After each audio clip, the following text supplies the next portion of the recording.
Yesu akinitazama hakuna litakalonisumbua. Yesu, katika jina lako takatifu, shughulika na sauti ya baba yule, shughulika na sauti ya mama huyu anayeomba, shughulika na sauti ya kijana huyu anaombea maisha yake, anaombea huduma yake, anaombea familia yake, anaombea kazi zake, anaombea biashara alizonazo, anaomba kwa ajili ya afya yake. Yes.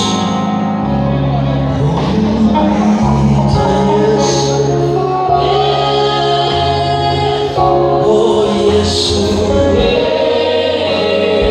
ukiwa makezi kwa utulivu,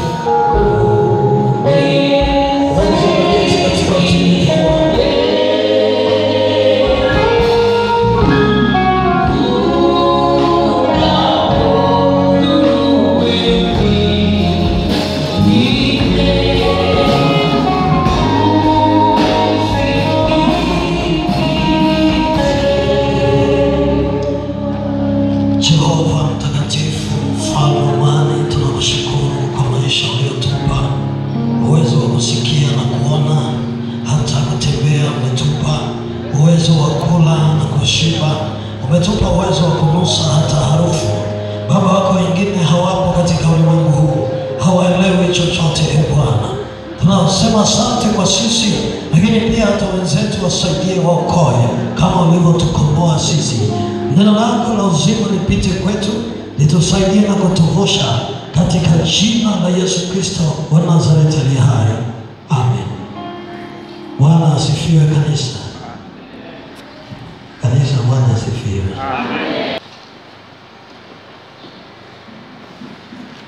Neno ambalo tumepewa na kanisa la Mungu ni kutoka katika kitabu kile cha Yohana sura ya 5 aya ya 1 mpaka ya 9. Yohana sura ya 5 aya ya 1 mpaka ya 9. Neno la Mungu linasema, baada ya hayo palikuwa na sikukuu ya Wayahudi, na Yesu akakwea kwenda Yerusalemu. Na huko Yerusalemu penye mlango wa kondoo kuna birika itwayo kwa Kiebrania Bethesda, nayo ina matao 5. Ndani ya hayo jamii kubwa ya wagonjwa walikuwa wamelala, vipofu, viwete, nao walipooza, wakingoja maji yachemke. Kwa maana kuna wakati ambapo malaika hushuka akaingia katika ile birika akayatimua maji, basi yeye akaingia. Aliyeingia wa kwanza baada ya maji kutimuliwa akapona ugonjwa wote uliokuwa umempata. Na hapa alikuwa na mtu ambaye amekuwa hawezi muda wa miaka 38. Yesu alipomwona huyo alimwambia, nataka kuwa mzima au nataka kupona? Yule mgonjwa akamjibu, Bwana, mimi sina mtu kunitia birikani maji yanapotimuliwa, ila wakati ninapokuja mimi mtu mwingine hushuka mbele yangu. Yesu akamwambia, simama, jitwike godoro lako uende.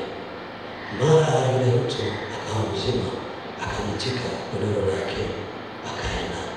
Na ilikuwa ni Sabato siku hiyo. Amen. Bwana Yesu asifiwe. Bwana asifiwe kanisa. Nayo ilikuwa ni Sabato siku hiyo, na leo ni Sabato. Bwana asifiwe. Ni siku ambayo kwa sheria za Kiyahudi takiwa kufanya lolote, lakini Yesu alimponya mgonjwa. Na wako wengine katika majira ya Kwaresma wanasahau kwamba Jumapili ni siku ya Bwana. Na sisi hoteli, Jumapili ni siku ya Bwana, ni siku ambayo Yesu Kristo yupo. Na ndio maana hata ibada tunasema Bwana Mungu wetu yupo mahali hapa. Kwaresma tunakumbuka, sio kwamba Yesu ndiye anakufa, tunakumbuka.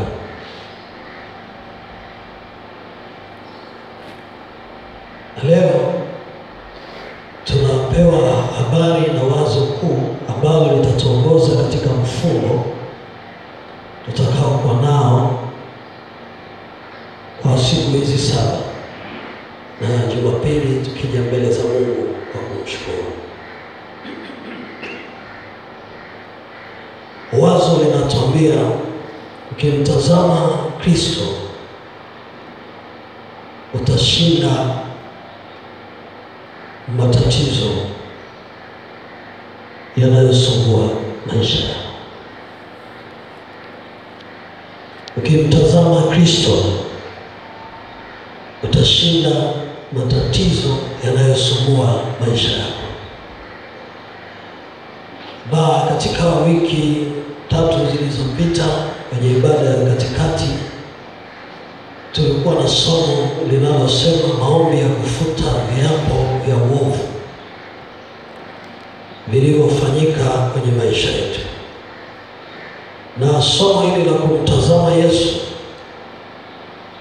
ambalo kanisa limetuambia macho yangu yamtazama Bwana ni hatua ambayo tulikuwa tunaendea Ijumaa hii, kwamba ni namna gani ninaweza kufuta viapo. Na hii ndio ilikuwa hatua ya kwanza, na Mungu ameileta kwenye Jumapili hii.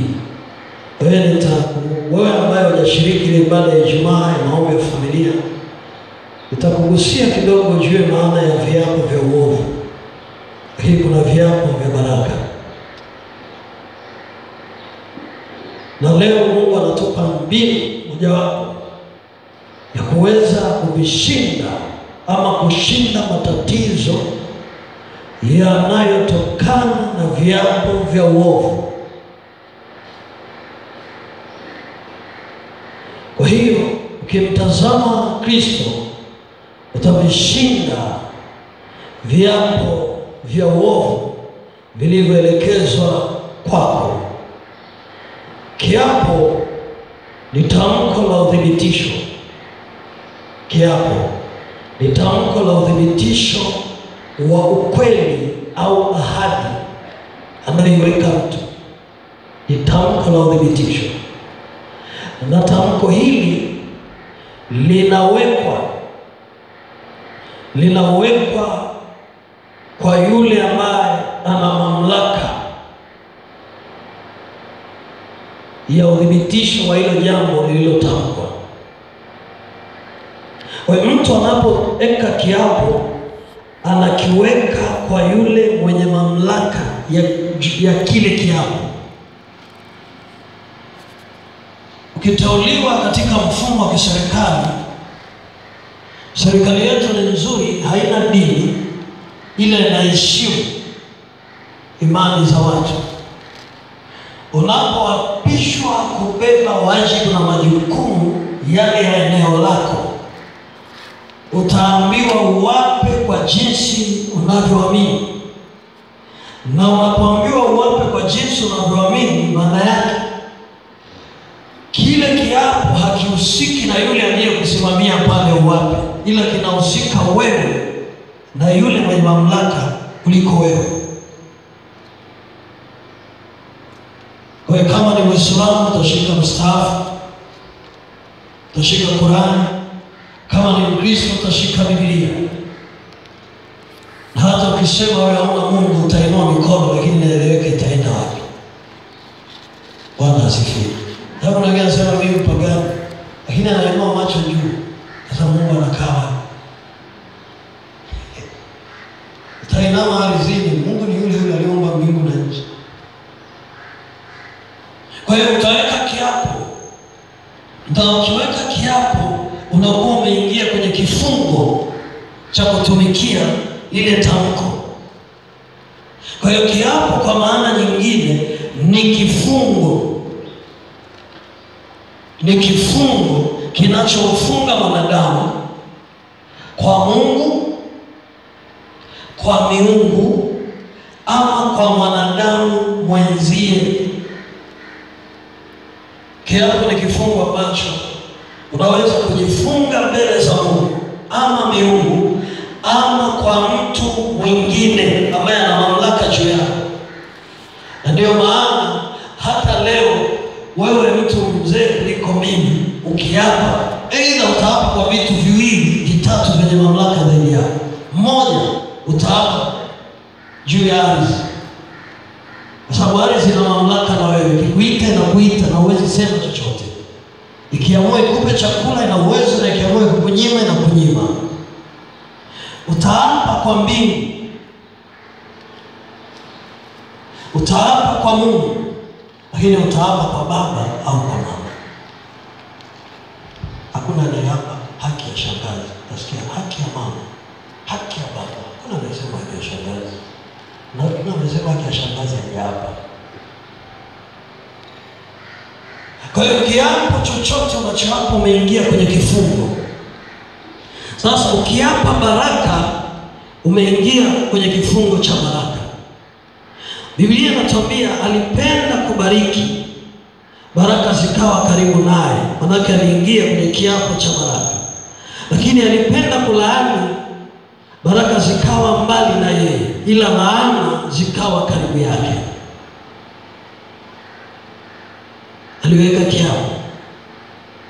Kwa hiyo kiapo kinapofanywa katika hali ya kiibada, kina nguvu ya agano, kina nguvu, na nguvu hii ni nguvu ambayo inaweza kuathiri maisha yako ya sasa, ya baadaye, na hata kizazi kinachofuata na kitakachokuja baadaye. Kiapo cha uovu ni kiapo ambacho hata Mungu alikikataa. Yesu alikataa kiapo cha uovu. Alikataa. Mathayo 23, Mathayo 23 aya ile ya 20 mpaka ya 22. Yesu anakataza watu wasiweke kiapo, kwa sababu kiapo kinatesa. Kiapo kikiapizwa juu yako, kama ni cha uovu, kwa maana yake magonjwa, hasara, ajali, kudidimia, uwe na hakika vitatimia. Kwa hiyo Mungu mwenyewe alikataza na alizuia, na hata anamtuma Yesu Kristo ili aje ulimwenguni.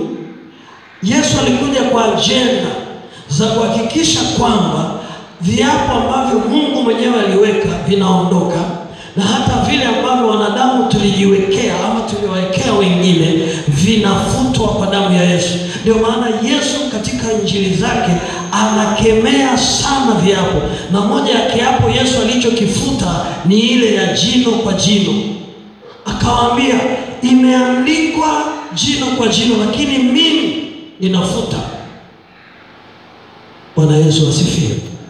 Alifuta. Hicho ni kiapo ambacho kiliwekwa, na kiliwekwa na watu wenye mamlaka, na waliweka mbele za Mungu. Yesu anasema Mathayo 23:20, anasema basi yeye aapaye kwa madhabahu huapa kwa hiyo na vitu vyote vilivyo juu yake. Ukiapa kwa hiyo madhabahu, umeapa kwa hiyo na vitu vyote vilivyoko juu ya hii madhabahu. Aliye juu ya madhabahu ni nani? Ni Mungu. Kwa hiyo umeapa juu ya, manake madhabahu itakutizama, itakuangalia lile ulilolitamka lidhibitishwe. Na lisipothibitishwa, maana yake hilo kinakuwa ni kiapo cha uovu. Kinachotokea ni uovu utakuja nyuma yako. Na shetani anauwinda. Anapojua umeapa, halafu kama umeapa kwa uovu, shetani anafurahia. Methali inatuambia tumetegwa kwa maneno ya vinywa vyetu, na katika maneno haya tutayatumikia. Bwana Yesu asifiwe. Bwana asifiwe. Kwa hiyo Yesu anasema mstari wa 20, naye aapaye kwa hekalu huapa kwa hilo na kwa yeye akaaye ndani yake. Ukiapa kwa kanisa la Kikunguni B, lazima uhakikishe anayekaa ndani ya ile kanisa ni nani. Kanisa. Bwana asifiwe. Umeingia mahali, na kumbuka mwaka juzi msharika fulani, yeye alikuwa kwenye ibada, alikuwa ni mkorofi. Yeye akiwa tukimaliza ibada wazee, mchungaji anachukua muda sana, anachukua muda ibada. Kumbe alikuwa akitoka, kuna kanisa fulani hapo maeneo ya Tabata, kama unaenda external katikati hapo nitalihifadhi.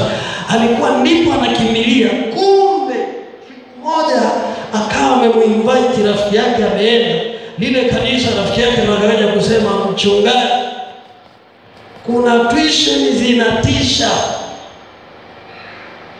Akasema, nimeingia kwenye ile kanisa, wakati anaingia mtumishi wote tunatakiwa tugeuke nyuma. Liko hapo Tabata.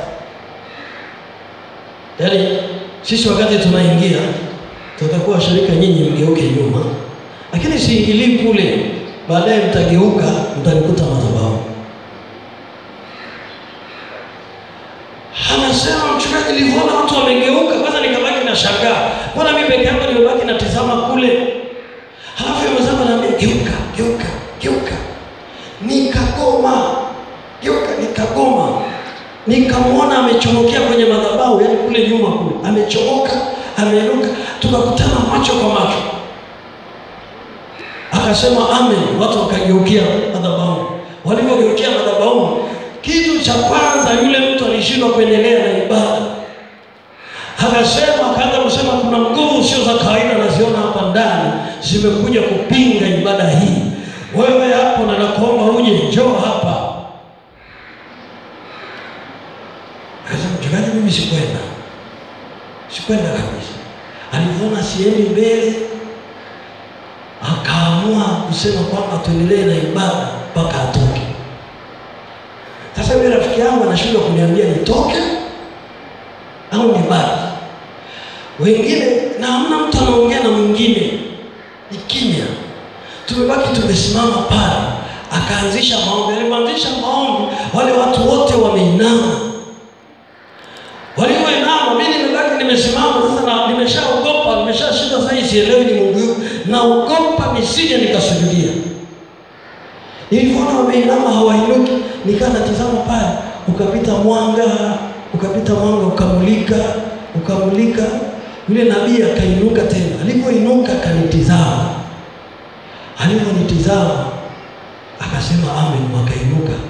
Alafu akasema, tumefika mwisho wa ibada. Watu wakapiga makofi. Mchungaji ananiambia, mchungaji, tulipotoka sikutaka nisialimie mtu, nilimwacha na yeye. Nimekimbia, nilikimbia, nikasema siendi tena. Akasema, nikafika nyumbani, nilioga bafuni nusu saa. Na zile nguo nilizoenda nazo nikachoma moto mpaka na viatu. Sasa alichoniambia cha mwisho, mchungaji, naomba nirudi kundini. Nikamrudisha ofisini kundini. Nikamwambia, umerudi kwenye kundi la Kristo, ukapokea tena.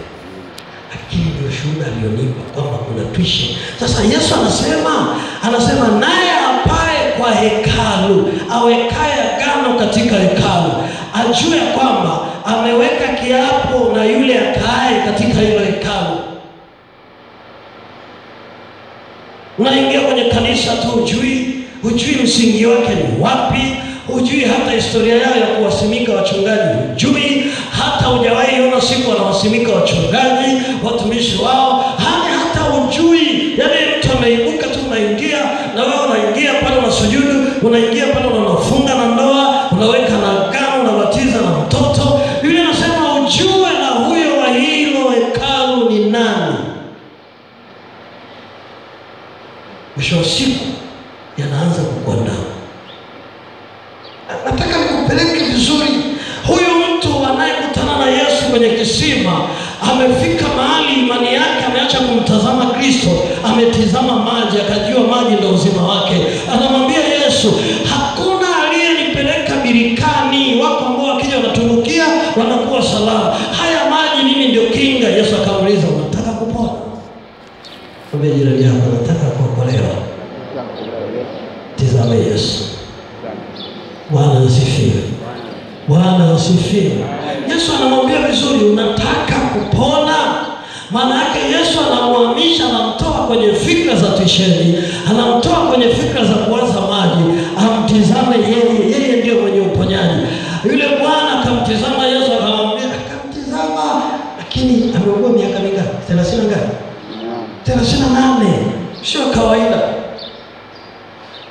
Ukisoma kwenye Injili ya Luka, anafananisha na yule mama aliyekuwa anatokwa na damu miaka 40.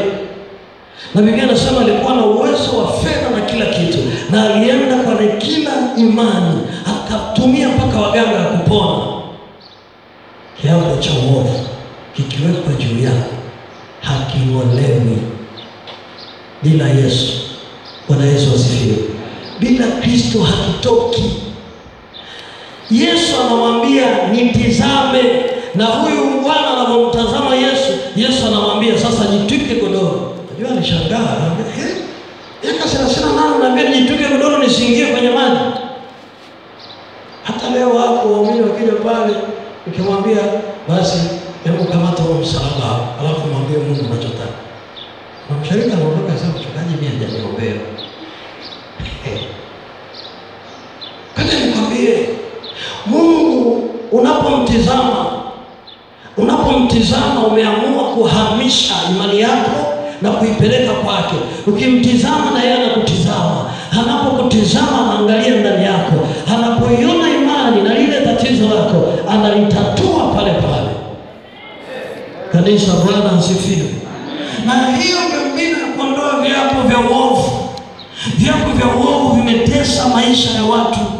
Kuna watu wameweka viapo kwa hasira, kwa kukusudia. Wengine wamewekewa viapo. Katika kitabu cha Matendo ya Mitume, Biblia inasema walifunga watu 40, wakaapa, wakafanya ibada ili Paulo afe.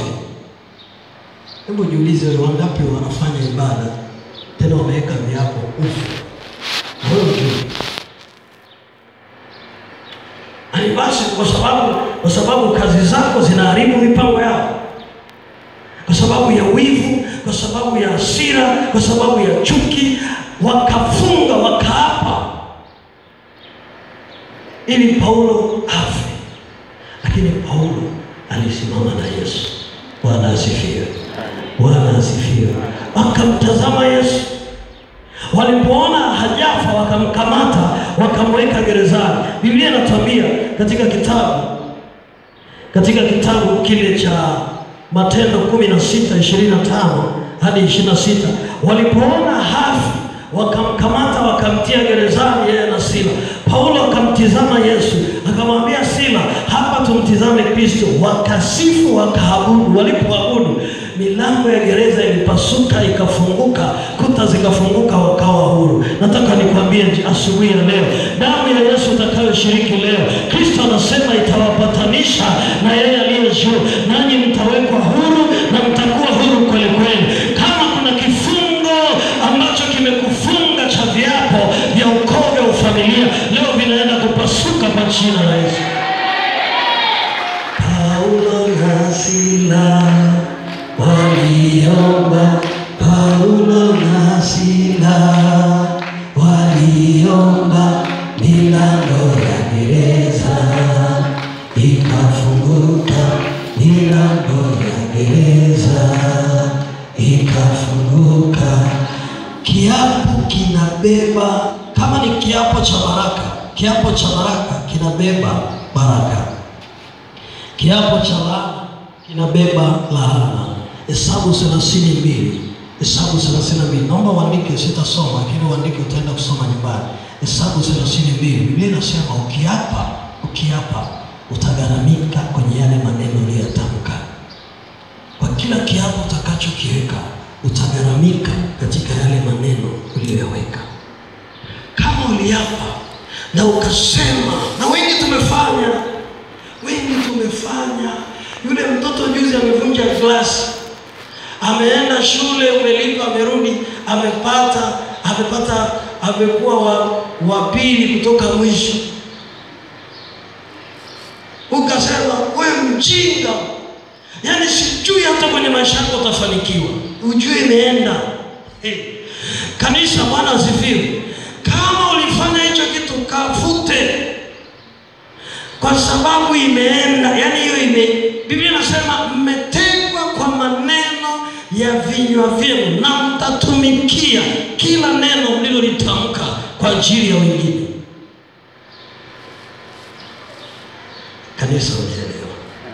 Hebu fungua hapa Yoshua sura ya 6. Yoshua sura ya 6. Tutamalizia hapo au tuendelee? Bwana asifiwe. Na nyinyi mtalalamika. Yoshua sura ya 6. Katibu umesikia? Yoshua sura ya 6. Umepata? Mstari wa 1 mpaka wa 3. Hebu tusome wote. Yoshua sura ya 6 mstari wa 1 mpaka wa 3. Twende.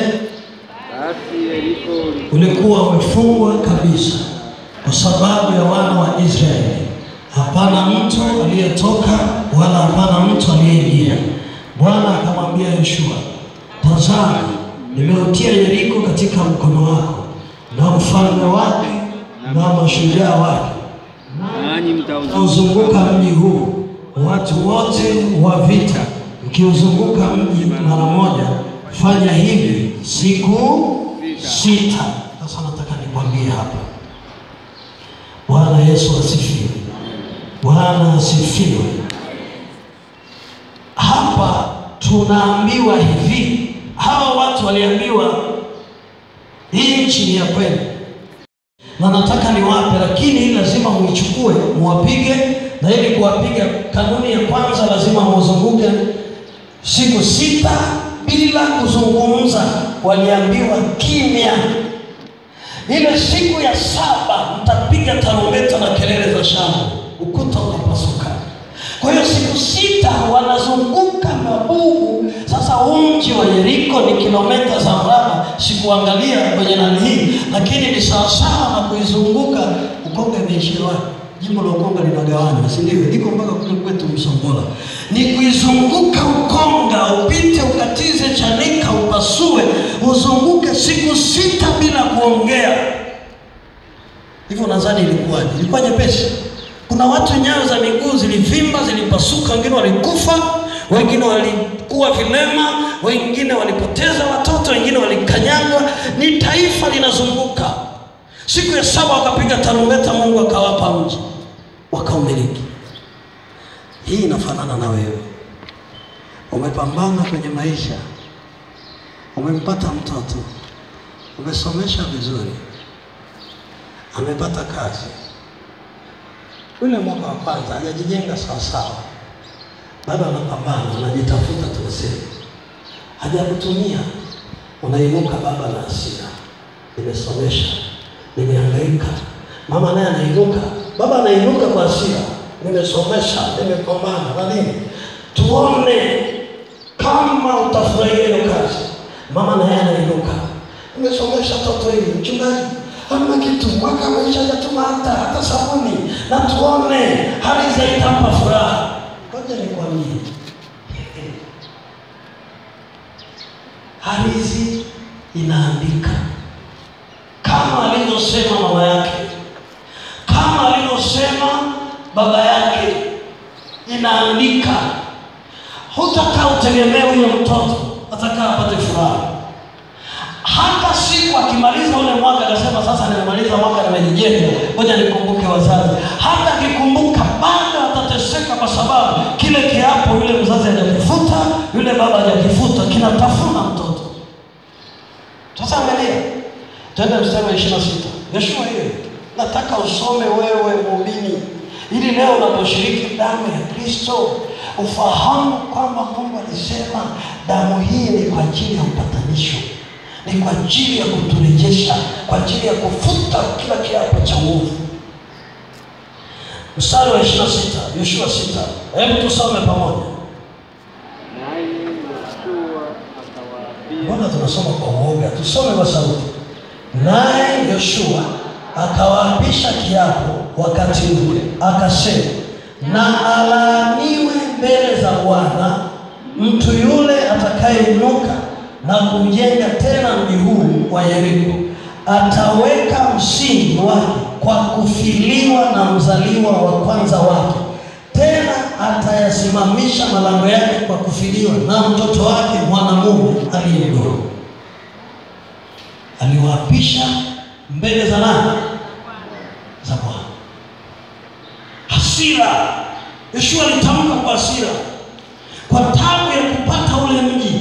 Na kuna watu wanatamka hivi kwa hasira, amefanikiwa, lakini wanakuja kula yale wanayatafuna, anatamka kwa hasira. Mtoto wake amehangaika, hajafaulu vizuri, amerudi nyumbani. Yaani ili toto jinga lifai. Imekaa. Atamka nani? Mama. Umemwapisha. Haki ya Mungu nitakuchinja wewe. Yesu. Hey. Mungu ninafundisha, sio kwamba nimeapa. Jamani, hatusemagi haya. Jamani, hatusemagi. Tunatamka. Haki ya Mungu nitakuwa. Haki ya nani tuone utakula hicho chakula? Niliwaambia Jumaa moja hapa, yule baba alisahau kumlea mke wake. Mke akalea watoto wamekuwa wanamlea mama. Mama ameugua, mume anaponda raha. Siku mama anakaribia kufa, watoto wakamtafuta mama, wakamtafuta baba. Baba ameenda hospitalini, mke amefungua jicho la mwisho. Akamwambia, "Yaani unakuja leo, kama utakula chakula cha watoto wako utaona." Yule baba kula fedha ya mtoto wake hata mmoja mpaka anaingia kaburini. Alikuwa kansa ya koo ikaenda naye. Hakuna alichoweza kula. Kwa sababu ya kiapo. Kuna watu fulani walikuwa wameenda kununua viwanja eneo. Walipoenda kununua pale, yule baba, kuna mzee mmoja alikuwa anaitwa Shabani. Yule mzee Shabani akamwambia, "Jamani, nyinyi watu mnakuja kununua hapa. Huyu alikuwa anakaa hapa, alikuwa ni mtemi. Wakati wakoloni wanamuumiza, wanamtesa eneo, aliapa. Akaapa akasema ardhi hii haitakaa ikaliwe." Akawasihi sana. Akamwambia, "Acheni. Ardhi ni nzuri." Akamwambia, "Acheni." Wale watu sipaseni kwa sababu inawezekana na wewe umeshaenda, siwezi kusema. Lakini wanasema watu wakanunua pale, wakanunua haraka na nini. Kila aliyekuwa anainua msingi hakukaa kwenye lile eneo. Kila aliyemaliza nyumba hakuishi. Ule mji umekuwa ni magofu. Yaani zile nyumba sasa wanaishi ambao hawajazijenga. Hakuna watu wanaishi. Lakini kwa sababu yule aliweka kiapo, akaapa. Kanisa, Bwana asifiwe. Bwana asifiwe. Tufungue Wafalme wa kwanza 16. Uangalie hichi kilichotokea hapa. Wafalme wa kwanza 16 aya ya 34. Aya ya 34. Yoshua aliwaapisha, "Atakayeinua Yeriko atafiwa na mtoto, na akikaidi atafiwa na mwingine." Sasa angalia kimekuja. Miaka 100 imeisha. Miaka 100 amekuja mfalme anaitwa Hieli Mbetheli. Wafalme wa kwanza 16:34. Hebu tusome hapo. Katika siku zake Hieli Mbetheli akajenga kule iliyekwa laana, si ndio? Kule Yoshua aliwaapisha. Akasema atakayejenga atafiwa na nani? Na mtoto. Angalia nguvu ya kiapo. Haya, tuendelee. Akatia misingi yake. Mbona tusome? Akatia misingi yake kwa kufiwa mzaliwa wake kwanza. Kule ilitamkwa. Akiweka msingi anaanguka. Tuendelee. Na kuyaweka malango yake kwa kufiwa na mwana wake Segubu, sawa sawa neno la Bwana alilonena kwa Yoshua mwana. Mwambie jirani yako, kama umeweka kiapo futa. Mwambie kama una kiapo cha uovu futa. Futa kama uliapa kwa mwanao cha uovu, kama ni cha baraka, yani kipalilie. Kama ni cha baraka kipalilie.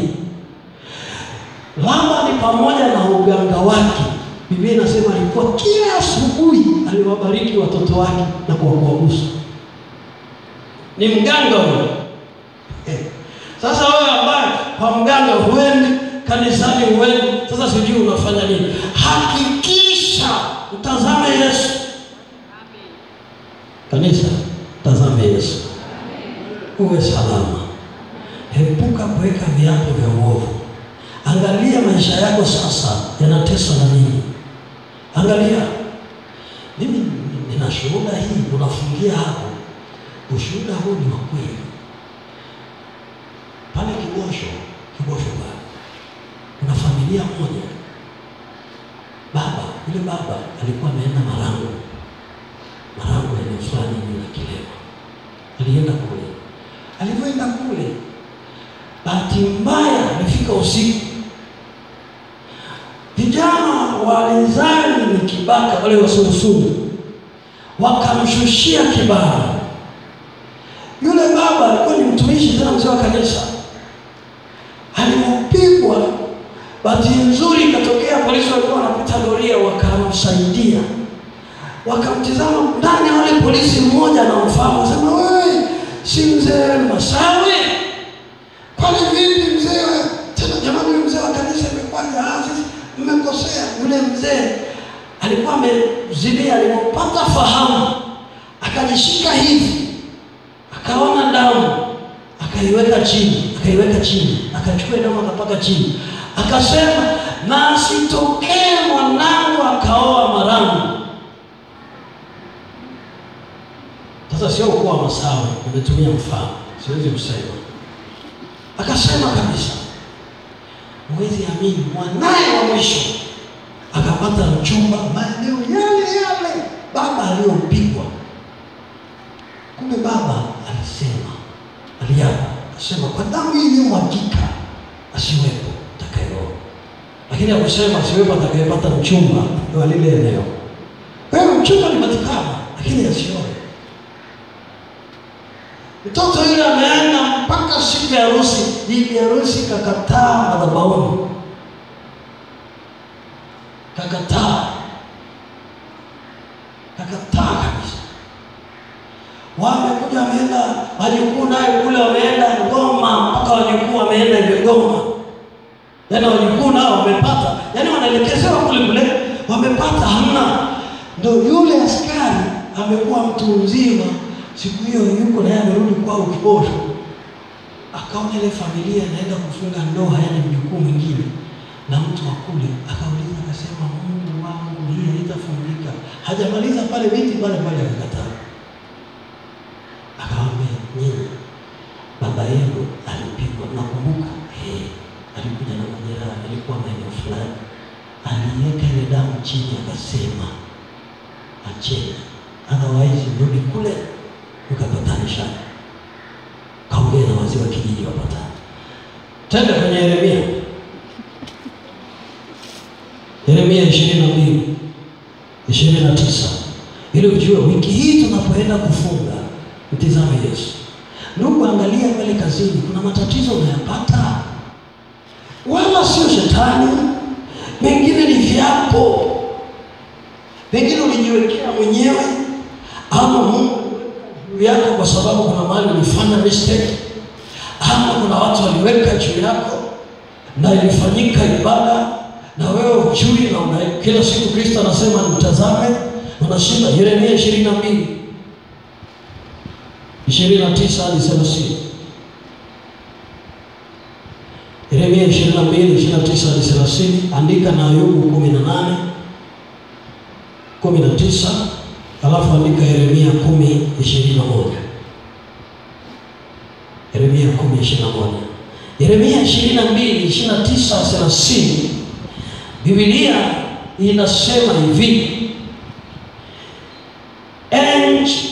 nchi, ardhi na majina mengi, nchi, udongo, nchi, wewe ardhi, andika habari za mtu huyu. Hana mtoto, hatofanikiwa. Hicho ni kiapo kinawekwa. Akiwa na watoto, hawatafanikiwa na hawataweza kukaa kwenye kiti cha ufalme. Hiyo ni mamlaka. Leo unaweza kushangaa kuna watoto wanaonekana kabisa wanaweza kukaa kwenye nafasi za uongozi, lakini hawakai. Akisimama nyumbani ni kiongozi mzuri, lakini akienda kwenye interview hatua ya mwisho amalizi, na mpaka wanatamani yeye aje, lakini hawezi. Kwa sababu kiapo kimekaa, na hata akiingia itakuwa ni shughuli siku ya pili tu anatoka. Anasema hana mtoto hatafanikiwa, na hata akiwa na watoto hawatafanikiwa. Unasoma, unapambana, unashangaa na kitu, unafanya hiki na kile, kila siku ni kubadilisha biashara lakini huoni mafanikio, kila siku ni kubadilisha ofisi lakini hamna. Na wengine wanabadilisha hata ndoa, leo ana ndoa hii, kesho ana ndoa ile, anabadilisha dini anaenda, lakini anashindwa kuelewa. Yuko Yesu anakuambia leo, rudi kwake. Bwana asifiwe. Huyu ni Yekonia. Ukisoma kwenye Biblia ukianzia mwanzo ni Yekonia. Yekonia alikuwa ni mtu, na huyu amezaliwa kwenye uzao kabisa wa Yuda. Yekonia aliasi. Mungu alitaka ajenge madhabahu ya Mungu, hawahimize watu wamtumikie Mungu. Yekonia akaasi. Nilifundisha Ijumaa iliyopita nikamwambia, ukiwa na baba na mama nyumbani au kiongozi kwenye eneo, muwe na hakika roho yake itahama, itaenda kwenu. Na kama sio mtu wa ibada, mtabeba. Biblia inasema Mungu alimwapia Musa, akamwambia hao watu 70, roho yako nusu ninaitoa, inaenda kwa watu 70. Kanisa, Bwana asifiwe. Siku ile Kweka alivyosema kwamba roho ya wachungaji inahama waumini. Kwa hiyo kama mchungaji ana tatizo la afya ya akili, na waumini wote wanakuwa na tatizo la afya ya akili. Sasa hapo shughuli, Mungu nisaidie roho yangu iwe safi. Sasa roho yangu hii inaonekana ni mkariati ya kufundisha, si ndio? Na mimi natamani roho ya kufundisha niambie kweli. Bwana asifiwe. Bwana asifiwe. Jana nimeenda kumchukua mtoto kwa bibi, nafika tu kaja kunipokea, baba shikamoo, nikatikia ndoa. Alafu baba, unajua ni mwalimu. Nikamwambia mimi ni mwalimu. Wewe ni mwalimu, sio unataka kufundisha hapo kanisani? Akasema kumbe ile roho inaonekana, hadi mpaka wao wanaiona. Bwana asifiwe. Kwa hiyo sikiliza ninachokwambia. Yekonia, soma hiyo sura vizuri, soma huo mstari vizuri mpendwa. Ni ardhi inaambiwa. Kule kwetu tulikozaliwa, mzee wangu Kishingo anajua kule kwetu. Yaani ukimkosea baba, mzee akapiga hiyo fimbo hapo chini, akasema hapa hamna kihamba, na siku ukishika ile ardhi itakuwa kichaa, inatimia. Kanisa, naeleweka? Wapendwa, kuna watu wanatembea kwenye matatizo kwa sababu ya matamko ya wazazi, ya ndugu, wale wenye mamlaka juu ya maisha yao. Kuna watu wanatembea kwenye matatizo kwa sababu ya matamko yao wenyewe. Anaibuka na hasira zake, mimi maskini jeuri. Haki ya Mungu hili maskini jeuri hatitishi. Mungu ameandika. Haki ya nani hiyo? Ameandika, umeapa. Halafu watakuwa mchungaji niombe, yani sioni kila kitu ninacho, lakini sioni. Kwanza nikwambie, lazima ushughulikie hilo eneo. Shughulikia hilo eneo. Njoo Dennis, nataka leo nifundishe kwa mfano. Njoo Dennis. Njoo nani? Njoo. Njoo Dennis. Njoo katibu. Asante sana. Dennis, usimama. Katibu, simama. Na wewe jina nani sijakujua? Haika. Eva, asante. Hawa mama wengi. Huyu ni Yekonia. Yekonia kazaliwa kabisa kwenye ukoo ule wa Yuda. Ukoo uliostawi, watu wenye uwezo, Mungu aliwabariki. Lakini nani ule ukoo Yekonia?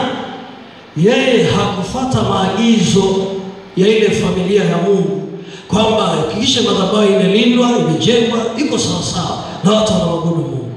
Mungu akaapa juu ya Yekonia, akasema, nchi, sikia, wewe nchi ndio una chakula, kazi, una nyumba, una kila kitu. Huyu Yekonia huyu hatafanikiwa juu ya nchi, hana watoto, na hata akipata mtoto nje, mtoto hatafanikiwa.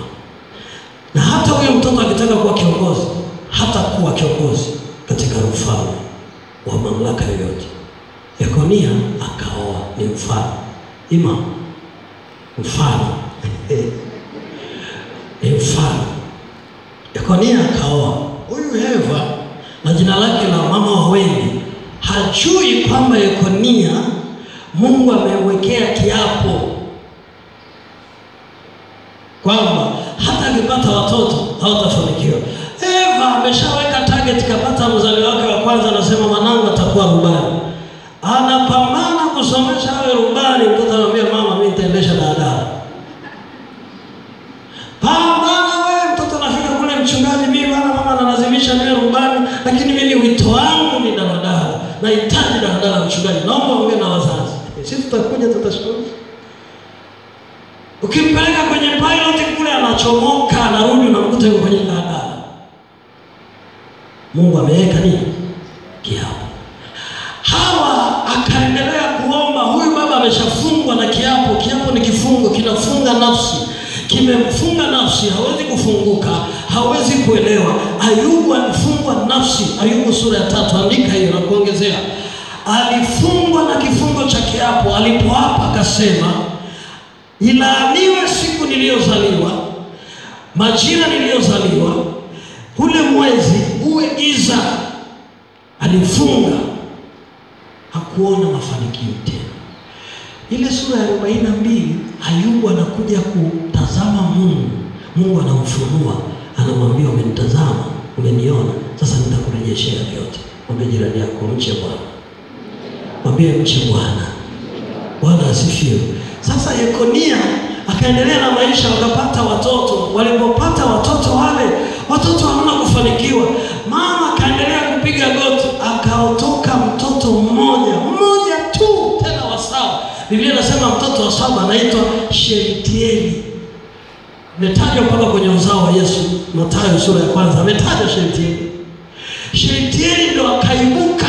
Shealtieli akakutana na kina Yoshua, watoto wa Yoshua na wengine, wakawaambia, Bwana hebu twendeni tukajenge madhabahu ya Bwana, halafu tumtolee Mungu sadaka. Biblia inasema Shealtieli akawakusanya, Shealtieli mwana wa Yekonia akawakusanya wenzie katika watoto 7 wa Yekonia. Huyu akamtazama Bwana, wakajenga madhabahu, wakatoa sadaka.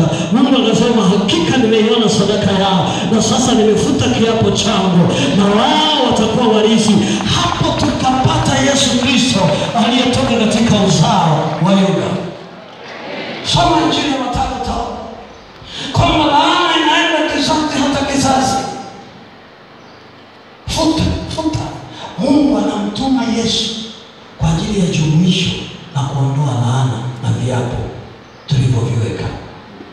Ndio anasema, alaye mwili wangu na kuinywa damu yangu ana uzima, naye ana utele. Anasema damu yangu ni ya upatanisho, naye itawapatanisha ninyi nyote, na tena hamtaona, kwa kupigwa kwake sisi tumepona. Anasema kwa kupigwa kwake sisi tumepona. Natamani Ijumaa Kuu utakapokuja mbele saa 9, ile damu inavodondoka, Yesu anasema wasamehe. Maana yake aliweka reconciliation kati ya sisi na madhabahu ya Mungu, na viapo vyote vikafutwa. Na leo tuko kwenye safari na njia ya kuweka upatanisho na kufuta kila kiapo cha uovu kilichotamkwa juu yako. Pigie Yesu makofi ya shangwe. Naomba mbele tuketi. Wapendwa watu wa Mungu, tazame Mungu. Ezekieli 38:21 na Mambo ya Nyakati wa Pili 20:22 anasema, ukimtazama Mungu, watesi wako watapigana wenyewe. Ukimtazama Mungu, kila kiapo kilichokuwa kimewekwa kinavunjika, kinapasuka. Wiki hii ya maombi ya siku 7 iwe ni wiki ya kujitenga na kuvunja kila kiapo ulichokiweka wewe, watoto wako, kinachotesa maisha yako. Tunapoenda kumuomba Mungu kwa shukrani ya wiki, Leo panda mbegu kwenye ile shukrani yako ya wiki. Baada ya kwanza watu walilia, panda mbegu siku ya leo kwenye shukrani yako ya wiki. Mwambie Mungu, napanda mbegu ya maombi. Kama nilitamka kwa hasira kama Joshua, na kuna watu wameingia gharama, inawezekana ni watoto wangu wanaitumikia hiyo gharama, mimi sijui. Inawezekana ni mume, ni mke wangu.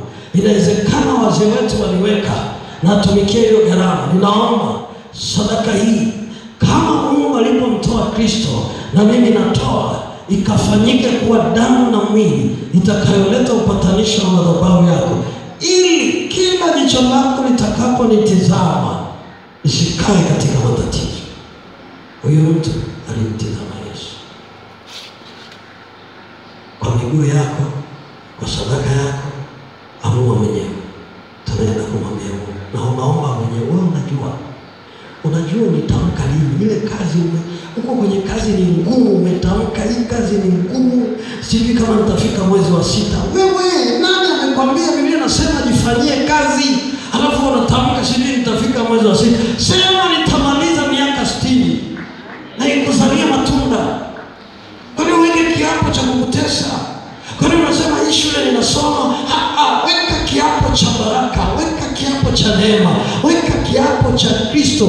Anasema damu yangu ni damu ya agano jipya, ni damu itakayowaweka huru. Anasema mimi ndio mwenye kuanzisha na kukamilisha. Waebrania 12:2. Anasema Yesu ndiye Bwana wa kuanzisha na mwenye kukamilisha. Mwambie Bwana, ninaweka agano na wewe. Wiki hii ni mbegu ya kufunga ili nikae nje na viapo vya uovu. Nani kama wewe? Nani kama wewe? Yesu Mwokozi, Yesu Mwokozi, Mfalme mtakatifu, Yesu